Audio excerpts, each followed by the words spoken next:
বাংলা বছরের শেষ দিন চৈত্র সংক্রান্তিতে নীল পূজা করেন সনাতন ধর্মাবলম্বীরা। এই উপলক্ষে বরিশালের আঘুলছড়ায় চলছে মাস জুড়ে নীল উৎসব। তবে কালের বিবর্তনে ঐতিহ্যবাহী লোকজ এই উৎসবটি আজ বিলুপ্তির পথে, তাই এটি ধরে রাখার দাবি জানিয়েছেন এর সাথে জড়িত শিল্পীরা।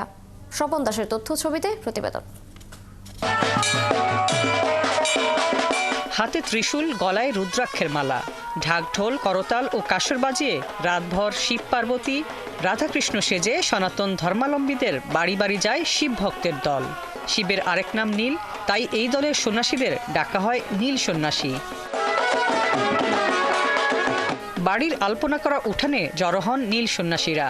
এরপর বাদ্যযন্ত্রের তালে সন্ন্যাসীরা নাচেন নীল নাচ। তাদের বরণ করতে নাচেন গৃহবধূরাও। গান শেষে চাল ও সবজির সাথে নীল সন্ন্যাসীদের দেয়া হয় দক্ষিণা। এভাবেই বরিশালের আগুলঝরার গ্রামে গ্রামে পুরো চৈত্র মাস জুড়ে পালিত হয় নীল উৎসব বা শিবের গাজন। নীল পূজা বা নীল ষষ্ঠীর গানের উৎসব ধর্মীয়ভাবে পালিত হলেও সবাই উপভোগ করেন নীল পূজা ও গানের লোকোৎসব। বাড়ি বাড়িতে নীল উৎসব পালিত হয় এবং নাচ গান হয়। আমরা এদের আপ্যায়ন করে থাকি এবং চাল ডাল টাকা যার যা সামর্থ্যে সেটাই দিয়ে থাকি, দান করে থাকি এবং এই দিয়ে তারা পূজা করে সংক্রান্তির দিন। এইটি আমাদের প্রথা। আমাদের বাড়িতে আসে, আমরা দেখি, খুব ভালো লাগে। নীল সন্ন্যাসীরা জানান, চৈত্র সংক্রান্তির দিন সন্ধ্যার পরে শুরু হয় নীল পূজা। একে নীল নীলাবতী বা শিব দুর্গার বিয়ের উৎসব হিসেবে বিবেচনা করেন সনাতনীরা। নারীরা মঙ্গল কামনা করে নীল ষষ্ঠী ব্রত পালন করেন।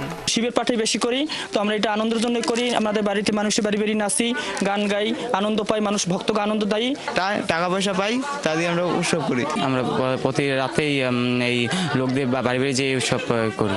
তবে কালের বিবর্তনে লোকজ এই উৎসবটির পরিধি এখন ছোট হয়ে আসছে, তাই এই উৎসবকে বিলুপ্তির হাত থেকে রক্ষার দাবি জানান আয়োজকরা। এই পূজাটা আমরা বিভিন্ন জায়গায় বিভিন্নভাবে দিয়ে থাকি।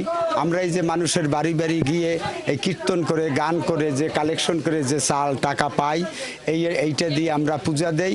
ঈশ্বরের কাছে এই প্রার্থনা করে যেন সকল ভক্তবৃন্দকে সেই আমাদের প্রাণপ্রিয় গোবিন্দ তিনি যেন সকলকে ভালো রাখে। চৈত্র সংক্রান্তির সন্ধ্যায় সনাতন বধূরা উপবাস থেকে মহাদেবের পূজা করেন। মহাদেবের আরেক নাম নীল। এই পূজাকে ঘিরেই নীল উৎসবের আয়োজন করা হয়। হাসিবা আলী বর্ণা, ৭১।